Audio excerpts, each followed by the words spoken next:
അധമ വികാരങ്ങളിൽ അടിമപ്പെട്ട് വ്യക്തതയും സ്വസ്ഥതയും ഇല്ലാതെ അബദ്ധത്തിലും ബന്ധനത്തിലും കിടക്കുന്ന ആത്മാക്കൾ എത്ര ഉയരാൻ ശ്രമിച്ചാലും ഒരു നിശ്ചിത പരിധിവരെ മാത്രമേ അത് സാധിക്കുകയുള്ളൂ.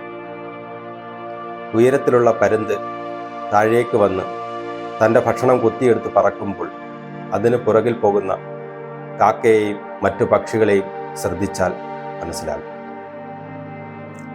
ഉയർന്നവരാകാൻ ഉയർന്നവരെ പിടിച്ച് താഴ്ത്തുകയല്ല വേണ്ടത്, മറിച്ച് താഴ്ന്നവരാകാനുള്ള അധമബോധം അവരിൽ നിന്നും അകറ്റി വലിയവൻ ആരാണെന്ന് തിരിച്ചറിഞ്ഞ് വലിയവരാകാനുള്ള ശിക്ഷണമാണ് ഏതൊരു ജീവനും ആഗ്രഹിക്കുന്നത്.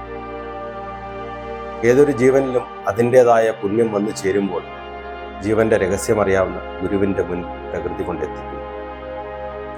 ആത്മബോധമുള്ള ആ ഗുരു തൻ്റെ ശിഷ്യന്റെ തൻ്റെ മുന്നിലെത്തുന്ന ജീവന്റെ ബുദ്ധിയിലേക്കും മനസ്സിലേക്കും ഇറങ്ങി വന്ന് പാത്രം ശുദ്ധീകരിച്ച് പടിപടിയായി കൈപിടിച്ച് ഉയർത്തും. ഗുരു തിരിച്ച് ആത്മബോധത്തിൽ പോകുകയും ചെയ്യും.